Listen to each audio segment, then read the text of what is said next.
ladies and gentlemen. I am Chun from, my affiliation is Kaohsiung Chang'an Memorial Hospital, and I'm from Taiwan. And today is really a great pleasure to be here together with you, with all in your professional fields, and with all that vivid lectures, which inspire me a lot.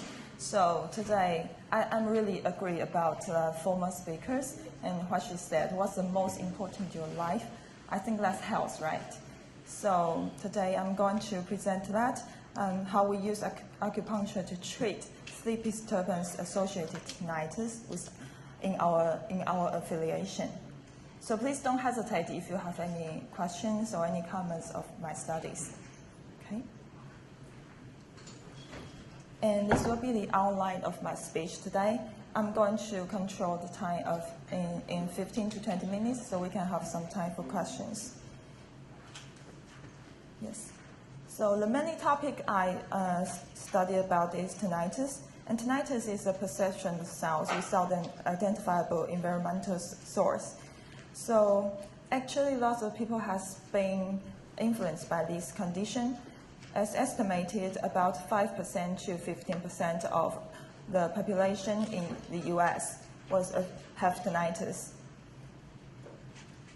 Okay, so why do tinnitus affect the patients? About 78% of tinnitus patients ever experience at least one episode of major depression in their lifetime. So we can see that this condition is not only just a problem of health or physical, actually infects the mental aspect. So it is so annoying. So sometimes patients may complain about their kind of handicapped by this problem, and most of them complain about the sleep disturbance. So today, when we try to manage tinnitus, and we will communicate with the patient, because some of them, when they visit, my affiliation is a medical center in southern Taiwan. So when the patients come visit us, sometimes they're kind of treatment resistant. So they face with the doctors of many departments, but however, they could not treat the problems. Just like the former speaker said, is money the most important? Actually not. So some of the patients come to us, they were rich, but they could not deal with this problem. And it's annoying, it's affecting their life, and they feel their work or their family life has been disturbed by this condition. So actually we focus on the two aspects. One is how to handle the tinnitus. This is just like a communication and education between the doctor and the patients, and the way to improve life quality. So nowadays, the available treatments are various, including the oral medication, removal of earwax, middle ear drug application, brain surgery, brain stimulation, and counseling therapies. Actually, some literature has been reported more, just like maybe yoga, and the topic I think that the one professor has been presented yesterday as vagal stimulation of the ear acupuncture. Yes. Something like that, but actually the evidence is not strong enough to support us to treat it as a management. So as we see that there are so various treatment of tinnitus, which means there is no universal treatment for tinnitus, or to say which one is superior than the other. So that is the way that I think our alternative medicine could work in. So before the study, we made a survey of acupuncture and tinnitus. At present, by the scientific literature, acupuncture is not a proven standard or effective treatment on tinnitus. And the World Health Organization has been listed numerous conditions, symptoms that can be effectively treated by acupuncture, and which tinnitus is not listed in that. So actually, we can say that there's lack of evidence on acupuncture for treating tinnitus. But we still want to work on that, because still a large population of these kind of patients come to us as an acupuncture doctor. We would like to see if we can really help this group of patients. I'm sorry. The current study reviewed the use of, the previous study has been reviewed about multiple acupoints on treating tinnitus.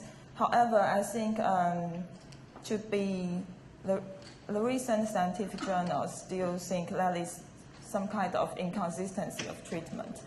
Although in our TCM spirit, we think that we should look at this patient and do some syndrome differentiation and give him a prescription of the acupoints. However, this just makes us like the difficulties to make the submission to be accepted by the journals. So actually, in this study, we try to use a single acupoint as the acupuncture prescription for tinnitus. Okay, in our study design is a retrospective study of hospital-based outpatients receiving single acupoints. The acupoint is small intestine 19, Tingong, for treating the tinnitus. As we can see, that Tingong located in the anterior of the tragus and posterior to the condyle process of mandible, and is above the GB2 and below the TB21. Yes, just this point. Oh, I didn't say it. Okay. This. Okay, let's see. Okay, thank you. Okay, that's this one. This is SI19. Okay. So, according to our ancient classics of TCM, Lin Shu, which is mainly talk about the acupuncture used, and it says it's to be used in treating many ear problems of any etiology, and also it is used a lot in our recent practice when facing with the ear complaints. So in the original article, it says that this disease, it is used to treat the sudden deafness and the visual loss in our these old classics, and say it must be treated by needling the Tingong at the noon. And the following paragraph is about how to manipulate the needling sensation to make the stimulation more stronger. Okay, I think some of you may read Chinese, right? This is the original article of that. Okay, and we can see the anatomy of this acupoint, that it is anterior to the tragus and posterior to the condylar process over here. And near this place, there is superficial temporal artery and vein, auricular temporal nerve, facial nerve, great auricular nerve distributed here. So its use and effectiveness is about ear problems of any etiology, like inflammation, deafness, tinnitus, hearing loss, and in recent articles, it is good in the temporomandibular disorders, toothache. And also in this acupoint also could calm the spirit in our ancient papers, and it's good in mood stabilizing. It could be used in manic behavior, epilepsy, sensation of pressure below the heart, like a chest tightness or palpitation. So how do you assess the tinnitus? It's difficult because it is like a subjective symptom. So mostly we know that tinnitus affects the patients, like generally it affects his or her efficacy of work and life. So we use the health-related quality of life to evaluate the whole person. And in this study, the tinnitus handicap inventory and tinnitus severity index questionnaires, these two questionnaires were used. So let's summarize the introduction. The patient may seek treatment for tinnitus with acupuncture, like an alternative or an adjunctive for that. And it is a subjective symptom. So, and mostly complaint about sleep quality disturbance. So our study is the first which evaluate the effect of single point for treating tinnitus. So our purpose is to investigate this, the treatment effect of acupuncture by using a single acupoint. And our goal in this study is to evaluate the effect of acupuncture and tinnitus and to minimize the confounders of multiple acupoint use. Okay. And this is the process of our patient's recruitment. This is a retrospective study, so we actually obtained the data from electric medical cord review. So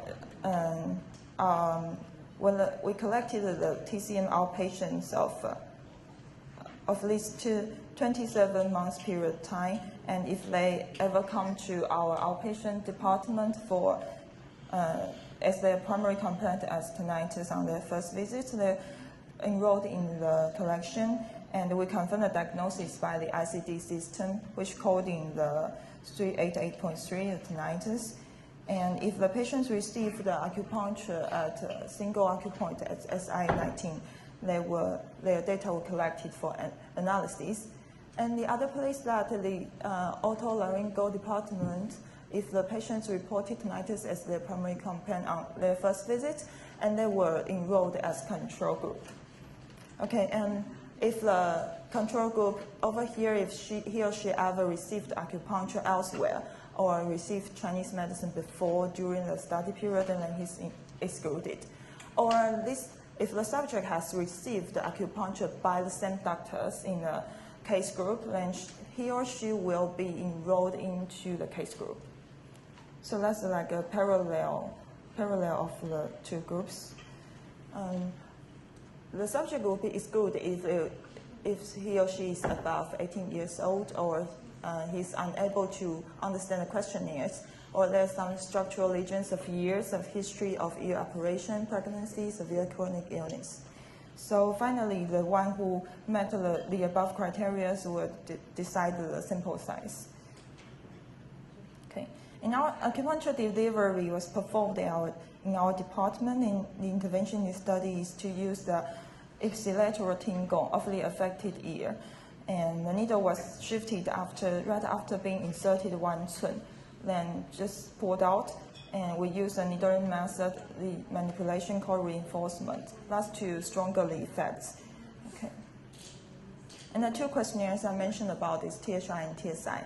I will introduce THI later, and TSI it included 12 questions to index the negative impacts of tinnitus, and there are also, in the end, 2 questions about depression and 1 about the perceived loudness of tinnitus.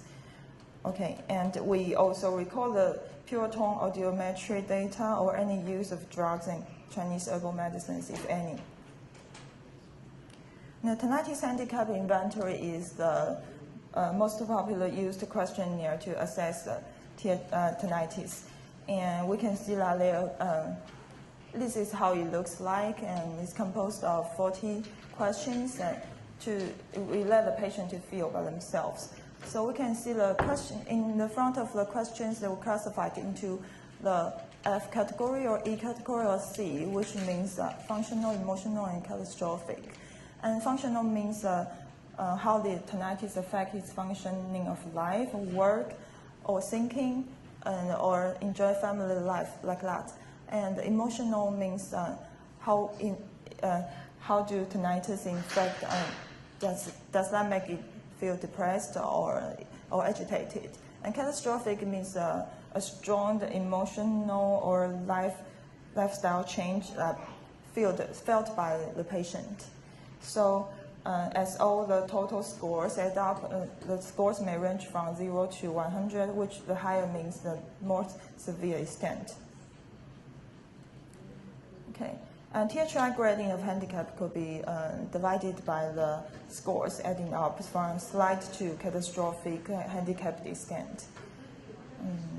And I have attended the British Academy of Audiologists conference the year before, last year I think, and I think the best audiologists in UK gathered together and to discuss about the treatment of the ear, the problems about the ear. So they all agree that THI is the most popular and useful questionnaire up to date for assessing the patients. So I think this is a good one. If you need to assess the tinnitus patient, this questionnaire is quite optimal. And the method, our statistical analysis was as the following. Okay.